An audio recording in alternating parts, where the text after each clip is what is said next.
امریکہ اپنی تاریخ کے سب سے بڑے آئینی بحران پر دستک دے چکا ہے۔ یہ ایک ایسا بحران ہے جس میں مقبول رائے شماری یا پاپولر ووٹنگ کا تصور ہی درہم برہم ہو کر رہ جائے گا۔ پاپولر ووٹ کے حساب سے جو بائیڈن کو کامیاب قرار دیا جا چکا ہے، لیکن ٹرمپ کی جانب سے الیکشنوں کو دھاندلی زدہ قرار دینے اور انہیں عدالتی سطح پر چیلنج کرنے کے بعد امریکہ کے تمام آئینی ماہرین اس بات پر متفق ہیں کہ اس الیکشن کو جس قدر بھی متنازع بنایا جائے گا، اس کا فائدہ صرف اور صرف ڈونلڈ ٹرمپ کو پہنچے گا اور بائیڈن کو کچھ حاصل نہ ہو سکے گا۔ اس وقت امریکہ میں عوامی نمائندوں، ریاستوں کے گورنروں اور ریاستی اسمبلیوں میں جو پارٹی پوزیشن ہے، اس کی اکثریت مکمل طور پر ٹرمپ کے حق میں ہے اور تنازع کے طول کھینچنے کی صورت میں ریاستوں کا ووٹ ہی حرف آخر ہوگا۔ امریکی تاریخ میں ایسا اب تک 3 بار ہو چکا ہے۔ پہلی دفعہ 1800 میں ہوا جب الیکٹرل کالج فیصلہ نہ کر سکا تھا تو تھامس جیفرسن، اور دوسری دفعہ 1824 میں جان ایڈمز کو کانگریس نے صدر منتخب کیا۔ ان دونوں دفعہ الیکٹرل کالج کو متنازع نہیں بنایا گیا تھا، بلکہ کوئی بھی امیدوار اکثریت حاصل نہ کر سکا تھا۔ لیکن 1876 کے الیکشن میں ڈیموکریٹک امیدوار سیموئل ٹلٹن اور ریپبلکن امیدوار رتھفورڈ ہائس کے الیکشن میں 4 ریاستوں فلوریڈا، جنوبی کیرولینا، لوزیانا اور ایرگون کے ووٹ متنازع ہو گئے تھے۔ ان متنازع ریاستوں کے 20 الیکٹرز ووٹوں کو نکال کر جب گنتی کی گئی تو ٹلٹن کے پاس 184 ووٹ تھے اور ہائس کے پاس 165، جبکہ جیتنے کے لیے 185 ووٹ درکار تھے۔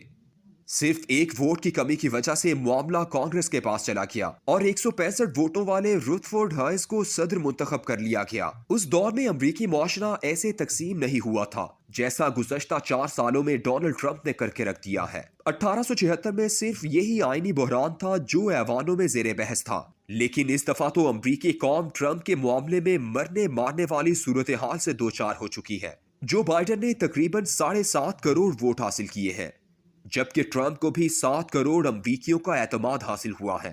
50 لاکھ ووٹوں کا فرق ایسے خوفناک تنازع کی صورت میں آٹے میں نمک کے برابر ہوتا ہے۔ امریکی آئین کے آرٹیکل 2 سیکشن 1 کلاز 2 اور 3 کے مطابق each state shall appoint in such a manner as the legislature thereof may direct a number of electors equal to the whole numbers of senators and representatives۔ ہر ریاست اپنے Saint اور ایوان نمائندگان کی تعداد کے مطابق الیکٹرز نامزد کرے گی، جس طرح اس کی اسمبلی نے طریقہ کار وضع کیا ہوگا۔ آئین میں لفظ نامزد استعمال ہوا ہے، منتخب نہیں ہوا، لیکن الیکٹرز نامزد کرنے کے لیے تمام ریاستوں نے اپنے اپنے مختلف انتخابی قوانین بنا کر اسے پاپولر ووٹ سے منسلک کر دیا ہے۔ یہ تمام ریاستی قوانین ہیں جو ریاستوں میں اپنی سہولت کے لیے بنائے ہیں۔ ان قوانین کا درجہ آئین کے برابر بالکل نہیں ہے۔ ان قوانین کے تحت انتخابات کی حیثیت ریاست کے لیے صرف ایک مشورے کی سی ہے۔ آئین کی روح کے مطابق ریاست اس مشورے یعنی پاپولر ووٹ کے برعکس بھی اراکین نامزد کر سکتی ہے، لیکن روایتی طور پر یہ اسی وقت ہی ہو سکتا ہے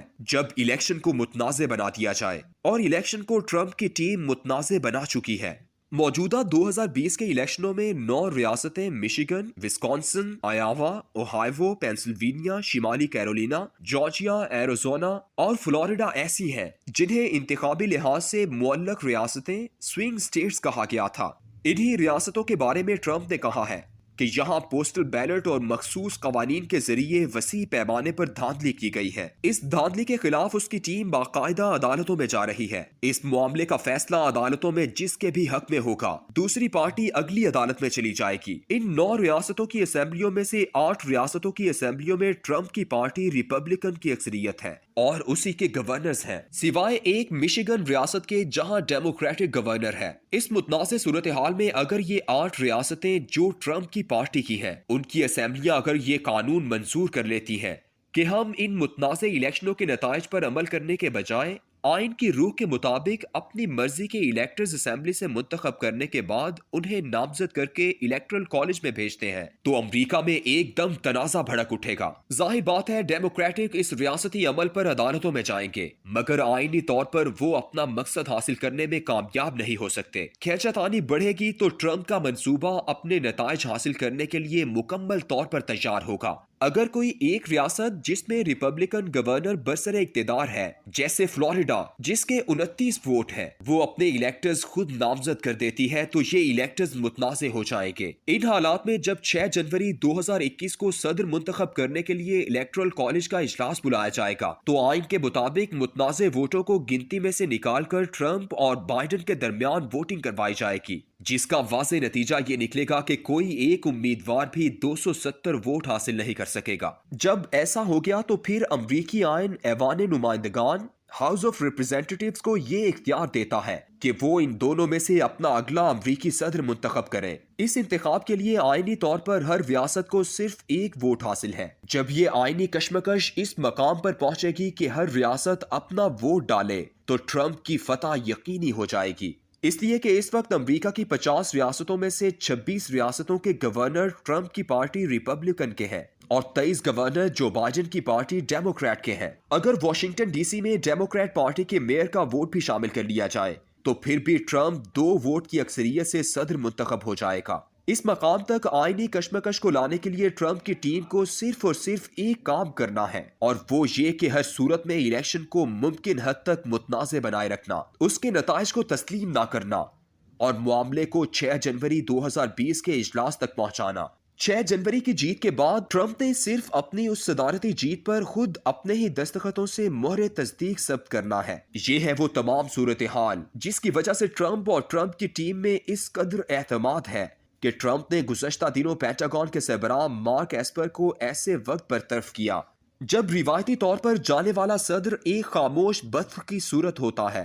ٹرمپ نے جو بائیڈن کو کسی بھی قسم کی سیکیورٹی بریفنگ دینے سے امریکی انتظامیہ کو روک دیا ہے۔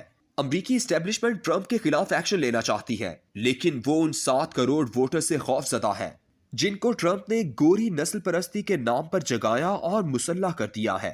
یہ متعصب گورے پورے امریکہ کو آگ و خون کے دریا میں بدل سکتے ہیں۔ یہی وجہ ہے کہ اسٹیبلشمنٹ ٹرمپ کے احکامات پر نہ چاہتے ہوئے بھی عمل کرتی چلی جا رہی ہے۔